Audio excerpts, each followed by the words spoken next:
우리의 소중한 개인정보들, 이런 걸 한 번에 볼 수 있는 곳이 있습니다. 바로 국세청 홈택스입니다. 홈택스에는 개인소득 및 납세 내역, 금융거래, 병원 진료기록, 신용카드 사용 내역, 보험, 출입국 자료 등 민감 정보를 포함한 많은 정보들이 포함되어 있습니다. 당사자뿐만 아니라 가족의 정보도 포함되어 있는 이곳. 이렇게 소중한 개인정보가 나도 모르게 새어나갈 수 있다는 점 알고 계셨나요? 세금을 신고하고 환급받는 과정에서 말이죠. 바로 세금 환급금을 손쉽게 돌려받게 해준다고 광고하는 세무 플랫폼입니다. 카톡으로 계속 광고 문자 오더라고요. 5년치 환급금 받아가라는 내용이었어요. 처음에는 홈택스에서 보낸 줄 알았다니까요. 알고 보니 3.3이라는 세무 플랫폼 회사더라고요. 좀 불쾌했던 게요. 홈택스에 있는 개인정보를 활용한다고 알려주지도 않았어요. 세금을 돌려받을 수 있다는 광고에 혹해서 들어가 보게 되는 3.3. 하지만 이곳 가입만 해도 개인정보가 유출되었다는 사실 알고 계셨나요? 3.3. 대체 어떤 문제가 있는 걸까요? 3.3은 홈택스에 있는 과세 정보를 활용하여 세금 신고 및 환급을 진행합니다. 지난 2023년 6월 28일 3.3은 개인정보보호법을 위반한 사실이 밝혀졌습니다. 그 결과 3.3은 과징금 8억 5,410만 원과 1,200만 원의 과태료를 부과받았습니다.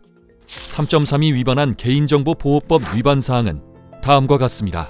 첫째, 근로소득 지급명세서에 포함된 이용자 장애 여부 등에 대한 정보를 수집하면서 민감 정보에 대한 별도 동의를 받지 않은 사실. 둘째, 소득 정보 등 개인정보를 수집하는 과정에서 포괄 동의를 받으면서 수집 항목을 누락하고 수집 목적, 보유 기간 등을 불명확하게 고지한 사실. 셋째, 추가 검토가 필요한 경우 세무대리인이 대신 신고토록 하면서 이용자에게 세무대리인에게 제공하는 사항을 명시적으로 알리지 않은 사실. 이뿐만이 아닙니다. 정확하지 않은 신고로 더 내는 세금, 불성실 신고로 인해 나오는 가산세, 과연 세무 플랫폼이 책임을 질까요? 정확한 세무 신고를 위해서는 홈택스 자료 외에도 소득과 지출에 대한 추가 정보가 반드시 필요하며 전문 세무사의 검토를 거치는 것이 필수적입니다. 세무 플랫폼을 통한 세금 계산은 과연 정확할까요? 대구의 학원 강사 A씨는 3.3을 통해 종합소득세를 신고한 첫 해에 단순 경비율로 환급을 받아 그 다음 해에도 3.3을 이용했습니다. 하지만 다음 해 신고에선 단순 경비율 적용이 어려웠고 세금을 300만 원이나 내야 해서 세무대리인을 찾아갔습니다. 세무대리인은 홈택스 정보만을 활용한 3.3이 누락했던 임차료, 업무에 사용된 지출, 차량 감가상각비 등의 정확한 경비 처리를 통해 계산했고 내야 할 세금이 300만 원에서 14만 원으로 확 줄었습니다.